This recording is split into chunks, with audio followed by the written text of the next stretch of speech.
21st century with the biggest night fever ever. We've got the best of the 50s and the 60s. We've got the best of the 70s.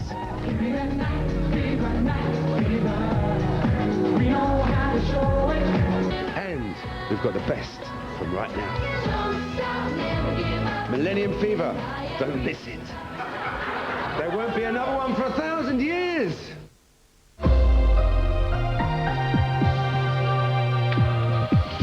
Comedy at this time tomorrow with everyone's favourite bass-playing baldy Jim Tavaret. Meanwhile, stay sharp. Hoots Nation. Sponsors. Sharp Shorts.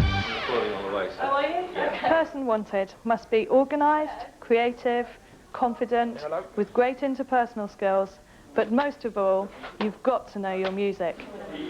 My name's Sasha. I'm an account director at Slice, the UK's leading youth culture PR company. My job, in a nutshell, involves getting publicity for the artists that I represent. And that will include coming up with creative ideas, pitching stories to publications like Mixmag, Music, Q, Select, Melody Maker. You lean like almost to your right. We're here right now with Seb Fontaine, one of the country's leading DJs, and he's here having a photo shoot with Melody Maker. Yeah, I feel like I'm about to dive off the top board and back into this now. Brilliant. Here we go. Camera. It's a very glamorous job. There's a lot of hard work involved. Levi was watching it, and we needed to sort of just get loads of press done for Thursday. It's a bit short notice, but recently I went on Cream's Millennium celebrations in Argentina. We got treated like absolute royalty, lounging around by hotel pools, got taken out for lots of meals, went to the club, and then flew back again. So yes, there's a lot of glamour to it. I'm making this job sound as if it's no hard work at all. I know. Hoots Nation. Sponsors. Sharp Shorts.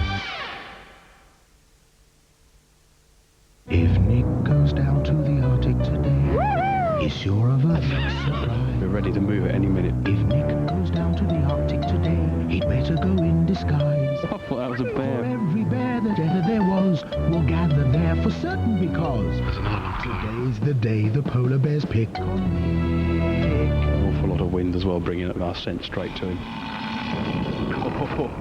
Tuesday's the day the polar bears pick on Nick. Would you sleep with a stranger for £5,000? No, but I know some people who would. Using hidden cameras? We'll be testing the nation's morals live on Channel 5. Britain's behaving very badly. Wednesday at 8, right here on 5.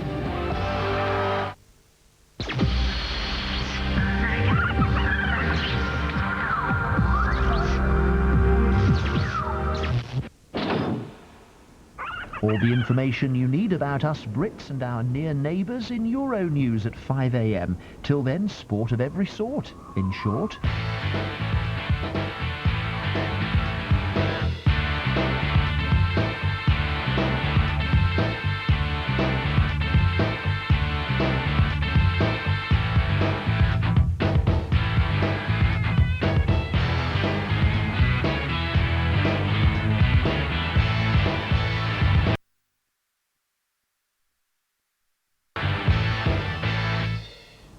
Good evening, welcome along. Hope you had yourself a fine weekend. It was, of course, a very special weekend, wasn't it, Mike? Well, especially here on 5. I mean, nothing like Shannon Tweed marathons at Christmas. What more could a person ask for, really? Right into that Christmas. Well, I'll tell you what else you can have.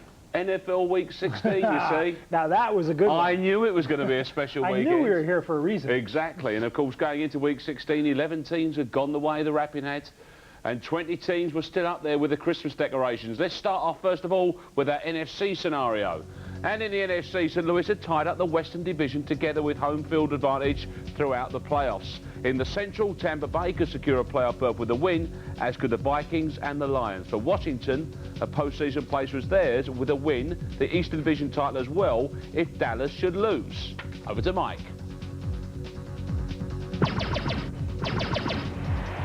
It was Christmas Eve in New Orleans, and Coach Ditka played Santa Claus for Jake Delhomme. The former Frankfurt Galaxy quarterback hadn't even practiced with the first team, but his pass to Keith Poole had the Saints up 10-0.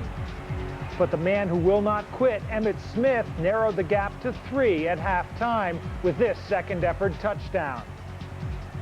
When Troy Aikman hit former Rhine Fire receiver Jason Tucker for a 20-yard touchdown, Dallas had the lead 14-10.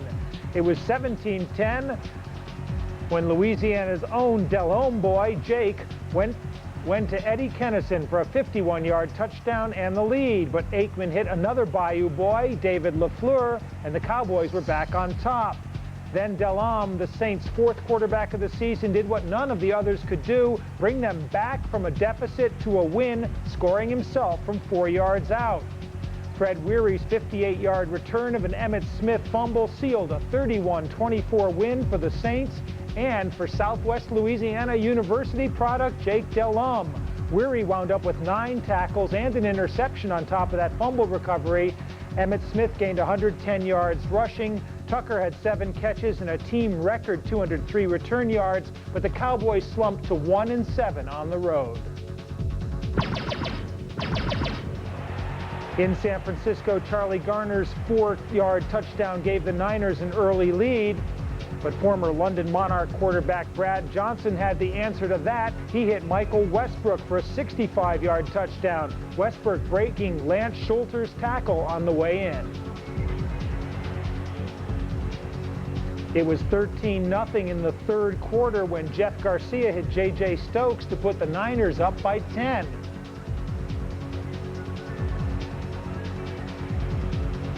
But Johnson hit Irving Fryer, who's about 40 years old now, for 20 yards on 3rd and 10 to set up a touchdown on a quarterback sneak, which tied the game at 20. And then in overtime, Johnson's 33-yard pass to Larry Centers gave Washington the win, and the win gave Washington the NFC East title. Johnson's 471 yards passing broke Sammy Baugh's team record. Of course, Sammy never got to throw against the 49ers secondary, but Brad was feeling great about clinching.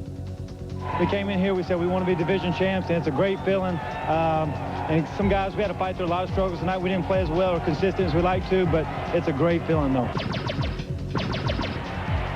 The Vikings traveled to Jimmy Hoffa Field and buried the Giants with Leroy Hoard's 3-yard touchdown run, giving them their first lead at 7-3. Robert Smith's 14-yard run set up Hoard's second touchdown of the game, and the Vikings led 14-6 at the half. Now watch Randy Moss try to get a grip on things. And he shows a better arm than Kerry Collins, hitting Chris Carter for a 27-yard touchdown. Remember the Yo and Mo show? Well, Mo Williams' 85-yard kickoff return made it 28-9 and sealed the Giants' fate. Go, Mo, go.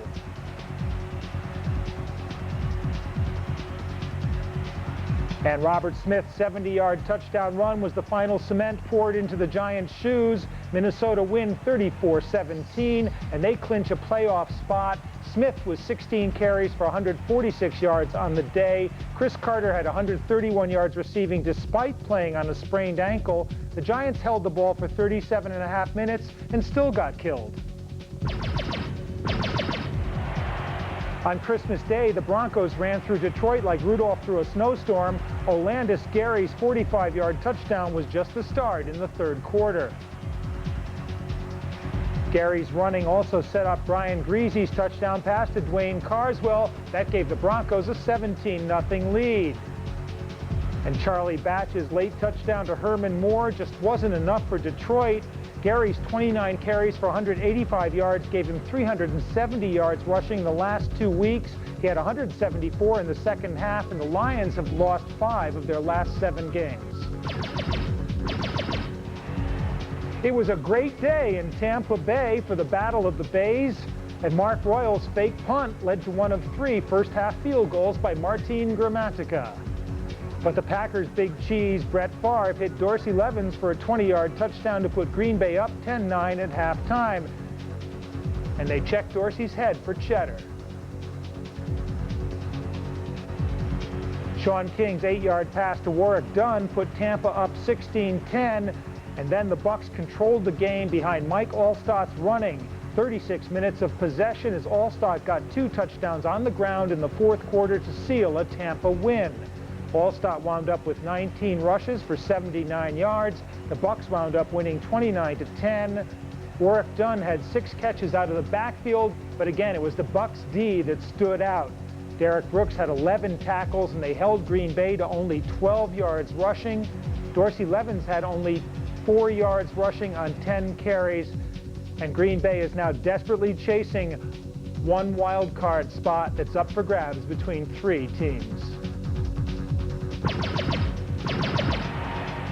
The Rams aren't chasing anything. They've already clinched everything there is to clinch, but Kurt Warner and Marshall Faulk showed no signs of letting up. This second quarter touchdown went for 48 yards. Warner's second TD pass was a 2-yarder to tight end Roland Williams. The Rams were up 17-0 at the half when Warner's third touchdown pass went to Isaac Bruce. The lead was 24-0.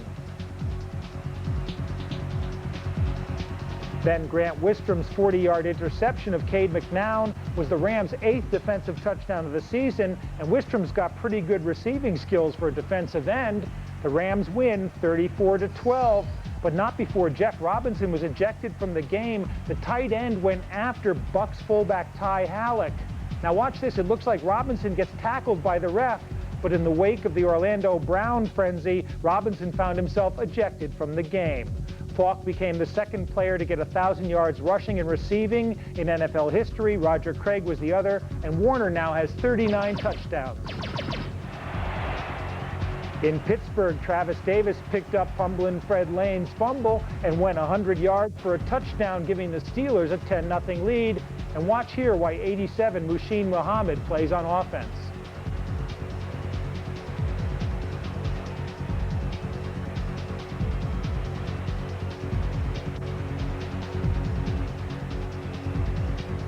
Fred Lane decided to make amends with a 41-yard touchdown run. This score made it 10-7 Pittsburgh. But the Steelers came right back behind Richard Huntley. His 25-yard run increased their lead to 16-7. Only then did Steve Berline get into gear, hitting Patrick Jeffers for an 88-yard touchdown through the Steelers' cheesecloth curtain secondary.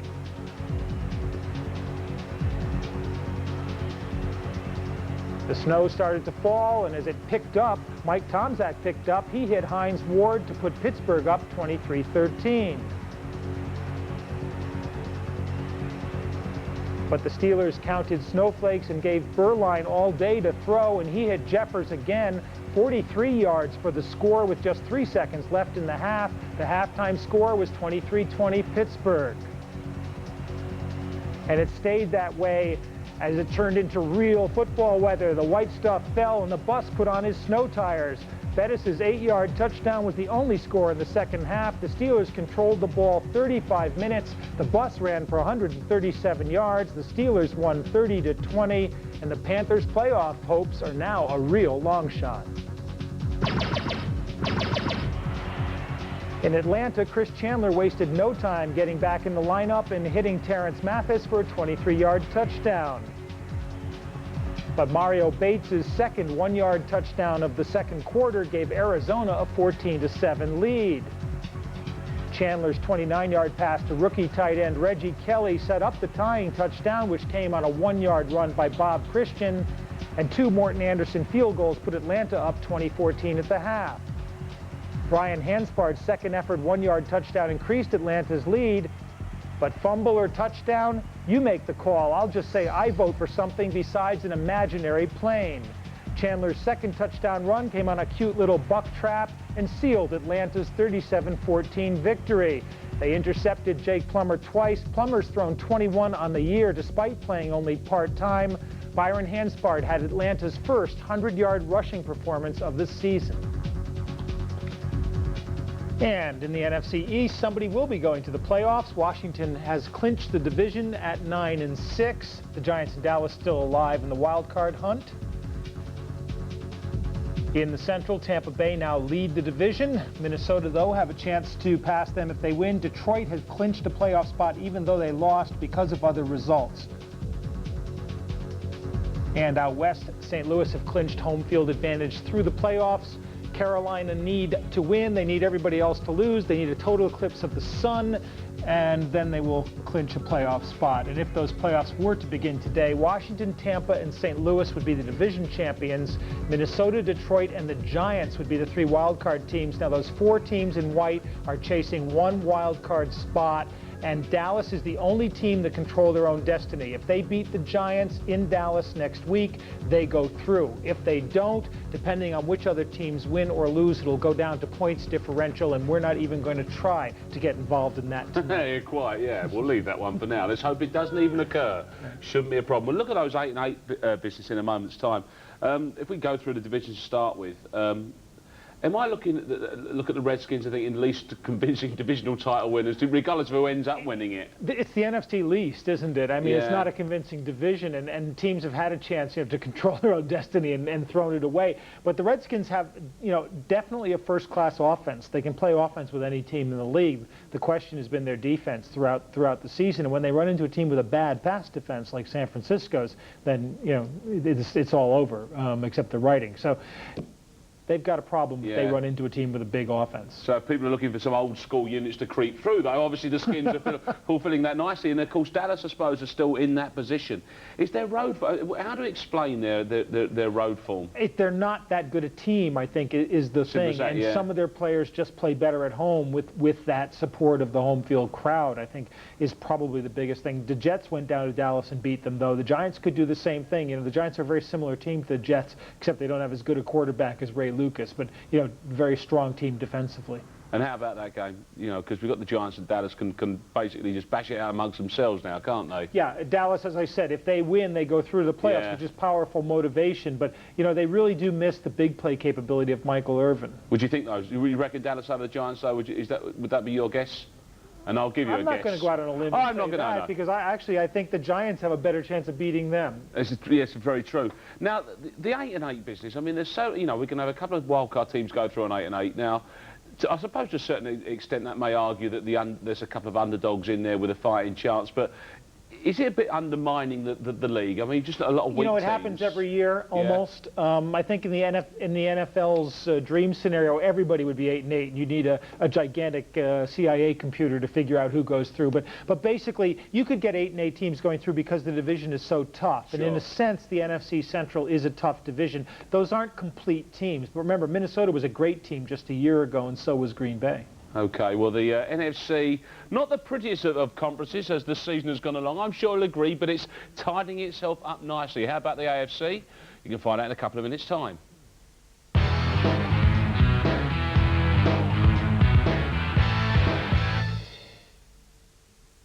It's the Homebase sale. There are thousands of products coming down in price, like up to half price off all laminate flooring, and hundreds of other products also at half price.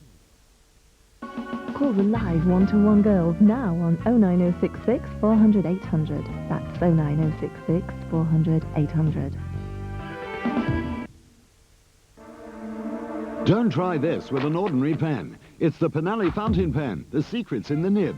This amazing pen features a unique iridium tip nib, specially crafted and constructed with Swiss precision engineering. It's hard, it's durable, it's virtually indestructible. Plus, you can choose to use the removable pump or the disposable cartridge. Because it's pressure sensitive, it adjusts to your own writing style. And unlike ordinary fountain pens, Penally writes in all directions, just like a ball pen. The amazing Penally pen, excellent performance, first time, every time. And it's yours for only $19.95, plus postage and packing of $4.95. But that's not all. To promote this exciting range of pens, you'll also receive the complete set of matching Penally pens as a special bonus. You'll receive the executive ball pen with a pressurized refill system. Next, the reliable roller ball. It writes on practically any surface, even upside down. Next, the Penally Combi pen. It writes blue, twist it, writes green, and now red. And it's yours. Also, this fabulous ladies' pen, perfectly balanced. It's elegant and stylish to pop into your handbag. You'll also get this matching mechanical pencil that writes and draws smoothly. Plus, we'll also throw in this bonus super slim checkbook pen. But wait, there's more. You'll also get this 65-piece refill pack as an extra bonus. Solve all your gift problems for just $19.95 plus postage and packing of $4.95. Call the number on your screen now to order your Penally pen set today. Operators are standing by to take your order. At Comet, You can now buy this Toshiba Nikon stereo TV and video at this amazing low price. That's common sense. Call Word Up now and talk about all those things you just love to do. 09066 14 14 14. That's 09066 14 14 14. Talk to exciting new people in the phone bar now. Call 09069 121 131 and join up to 210 callers online now. That's 09069 121 131.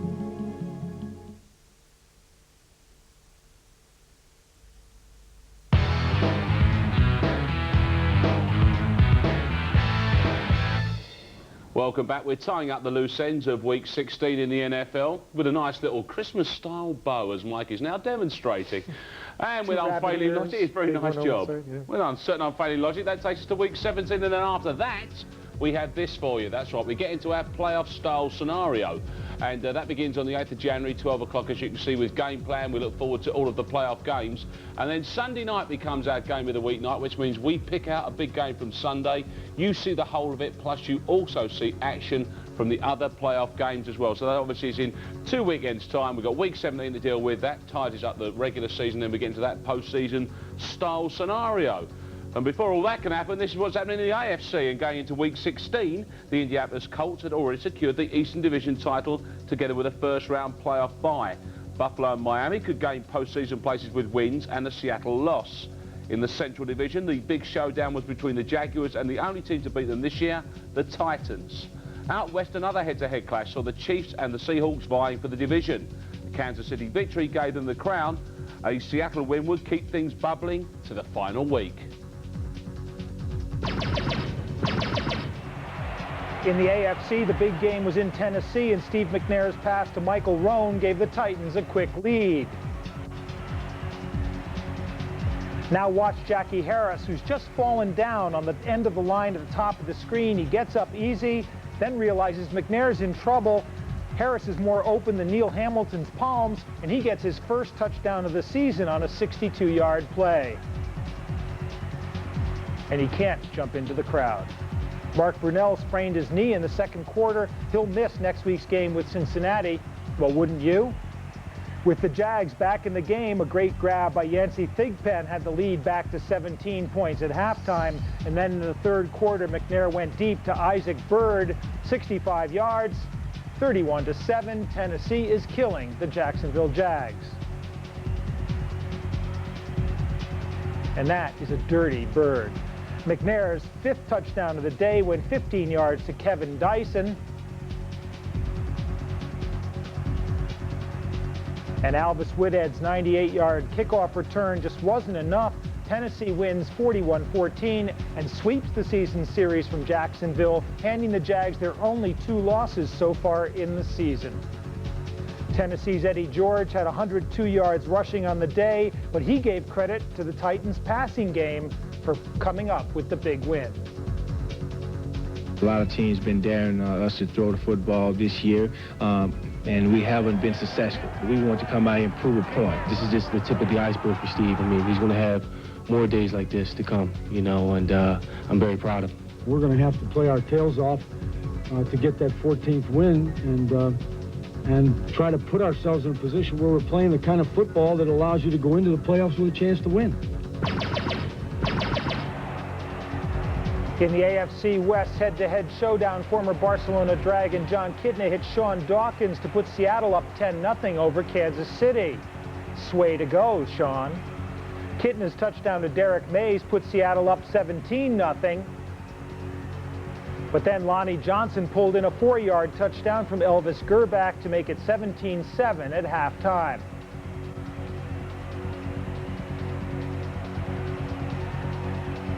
With the Chiefs down 20-7, Gerbach hit Joe Horn for 76 yards, and the former CFL speedster outraced everyone for the score. But that was that, and that was as close as the Chiefs got. Seattle hung on for a 23-14 win. 3 interceptions of Gerbach the key. Ricky Waters suffered a sprained knee and could be out next week, but Coach Mike Holmgren was being philosophical. One of 9 games, that's a good improvement, even though it's a very small improvement. Well, you got to take little steps before you take big ones, and it took a little long coming, but they feel real good about this one today. Getting ready for New York, you know, this is going to be a big football game. You know, we want to beat Kansas City because we owe New York from last year when we started testing verdict on that 1 yard line. So this is going to be a big game for us, and plus we have a great chance of winning the division. So we're ready to go. In San Diego, Rich Gannon's 43-yard pass to Tim Brown set up Zach Crockett for a 1-yard score and a 10-0 first-quarter lead for the Oakland Raiders. Horizontal football's back in town, but Jim Harbaugh tied things up in the second quarter with an 18-yard pass to Fred McCrary, and then John Carney's second field goal of the quarter put the Chargers up 13-10 at halftime. Gannon hit Ricky Dudley the hard way. Watch as Gannon rolls. Dudley's open, he's open, he's open, he's open. He's not open anymore, but Gannon's going to throw it anyway. And Dudley catches it on the deflection to give the Raiders the lead. But Captain Comeback was in his old-time form. Harbaugh hit Jeff Graham with a 49-yard pass to keep a drive alive in the fourth quarter. And then a 10-yard pass to Graham tied the score up at 20.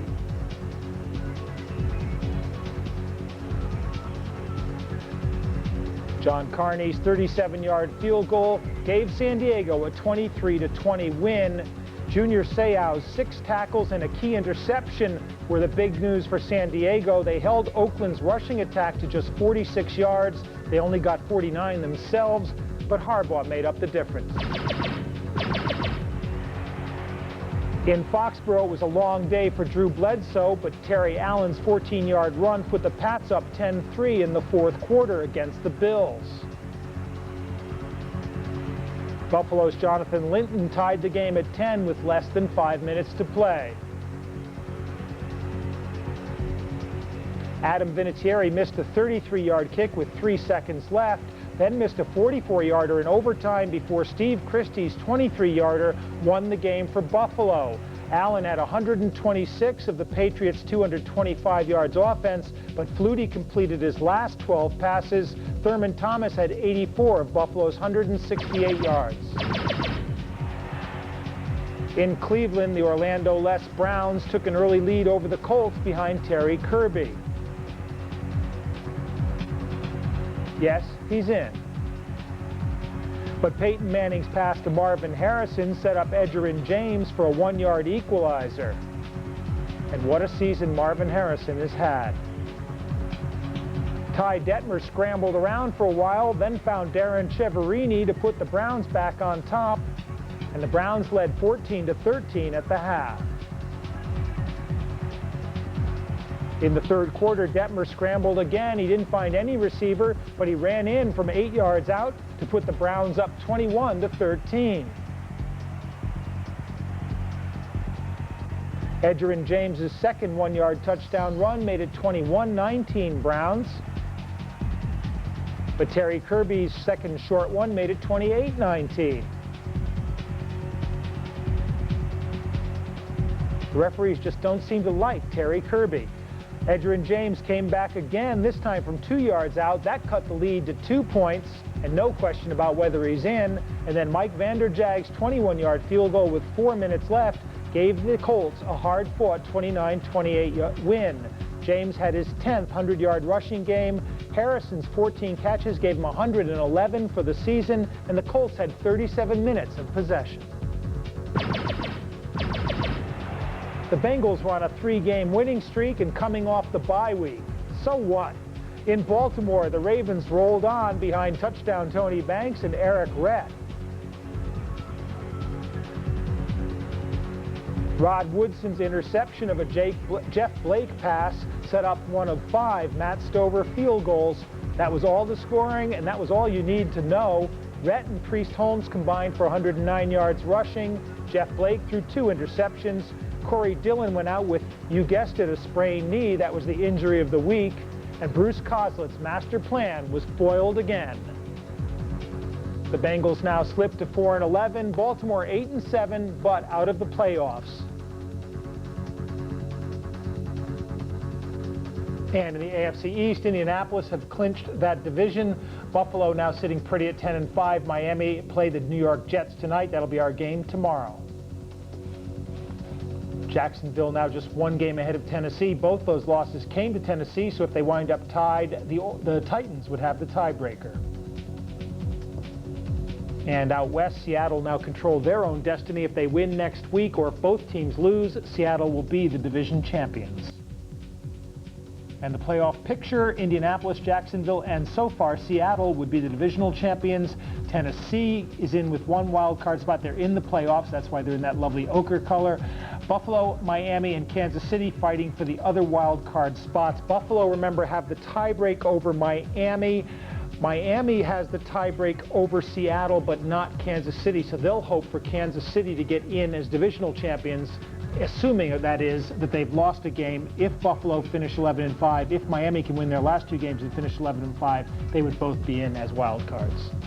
And we'll chat a little bit about what those sums mean in a moment's time when we look at our game of the week tomorrow, which of course involves Miami. Now, that was a lot cleaner, more clinical picture there, wasn't it? I mean, the teams are sorting themselves out quite sensibly. Jacksonville, Tennessee is an interesting little kind of head-to-head. Yeah, now Jacksonville plays Cincinnati, but they'll play without Mark Brunell, and they need the win to clinch a home field advantage. If they are tied with Indianapolis, it goes down again to point differential, so we won't worry about that one right now. But they'll want a home game. They'll want a home field advantage, obviously, for as much as they can. But they won't risk Mark Brunell in order to get it. So, you know, basically Jay Fiedler's going to quarterback them. Jacksonville would have thought perhaps that the way their season's gone is that they should have had this all done and dusted by now anyway. They can beat everybody but the Titans. The Titans had a great game yesterday. They got the breaks they needed, but they also had a good game plan. You know, used the tight ends, used Jacksonville's pursuit against them, and it worked to a charm. I was lucky enough to see Oakland a couple of times early in the year and kind of thought that they looked like a half a decent team. But it's Seattle and KC have actually kind of done the honours in the West in the end. Oakland's played a tough schedule. They had the toughest schedule going into the season of any team in the league, and they've also won some games that they should have lost and lost some games they should have won. It's been that kind of a season for them. But, you know, they're potentially a very, very good team. Now, technically we can do this now because they've got a bye next week. Cleveland. Yes, God bless them. First season. What do you reckon? Well, how does the new turf on the new stadium look just as bad as the stuff at the old municipal stadium? But I think they go out and they must get rid of the grass every Saturday night. It's steam-coloured, isn't it? It's brown. Awful. They've worked it out, obviously. But basically, Cleveland has now, you know, a long time to figure out who they draft with the first pick of the draft. My guess is it'll be Peter Warrick, the wide receiver, so open up their offense. But they might also trade that first draft pick in order to get more picks coming up. They've done a pretty good job for a first season. Not too ugly, no? Not too ugly, and a lot of potential for the future. They need some big play players, though. That's all they could possibly ask for, and perhaps a nice big bag of grass seeds as well. Also come in very handy as well, by the looks of things. Good point. Yeah, now we can go back to Minnesota for a very colourful piece of three-ring circus play, can't we? You know, there's so many trick plays coming out at this stage of the season, and this is a really good one. It's going to be Randy Moss on this end-around pass. Chris Carter's the receiver. He's really the only guy who goes out long, and he's in here. But they've got man-to-man coverage, and they're slow reacting to Chris Carter. And watch the way the cornerback tries to follow Randy Moss and then gets confused as to whether he should follow him all the way or go back into coverage. So Moss comes in motion. See the man now. He doesn't know where to go, so he just sits and watches. Now he drops back into coverage. Moss has trouble getting a handle on the ball, but once he throws it, it's a great throw. It leads Carter perfectly, and Carter, of course, playing on a sprained ankle, had 5 catches for a lot of yards. Randy Moss has a better arm than a lot of the guys playing quarterback around the league. That's good stuff. It's simply very good indeed. Now, we said we'd talk about it before we packed up, because it is going to be in our game of the week. We've got Miami, the visitors of the New York Jets, nothing to play for, as they say, except for the fact they quite like beating Miami. Yeah, they've won the last 3 games against Miami, and it's always tough to beat Miami in Miami, but the Jets can do it. It's going to be a real defensive battle. And, you know, both teams have really strong defenses. Miami's is based on pursuit, and the key is Zach Thomas in the middle. What they like to do is get those big defensive tackles to stuff everything up in the middle. The ends pursue from the outside, and Zach Thomas comes from the inside and gets everything else in the middle. And as long as you keep the linemen's bodies off Zach, he'll make a lot of tackles. Now, Victor Green's had a big season for the Jets at strong safety. Steve Atwater's taken some of the pressure off him back at the safety spots. But Bill Belichick, I think, is the best defensive coordinator in the game. He can come up with ways of beating teams. The way he beat New England, everybody else copied, and it killed the Patriots' season. And Victor Green has basically done a little bit of everything for Belichick and the Jets back there. Intercepted passes, made tackles, blitzed, and, you know, good all-around players having a really outstanding year. But of course, for Miami, their season's virtually had to start again with the return of Marino and that whole situation. Have they got a good chance with this win? Key for the Dolphins is not to turn the ball over, because their defense will hold the Jets to very few points. So all they need is very few points to win. As long as they don't turn the ball over, they can get that. And they need that tomorrow night as well, They need that win. They want to keep pace with Buffalo. That is our game of the week. That is tomorrow night. New York Jets are in Miami. Mike and I will be here with you for that one. 1:25. Thanks for joining us tonight. See you tomorrow night. Bye now.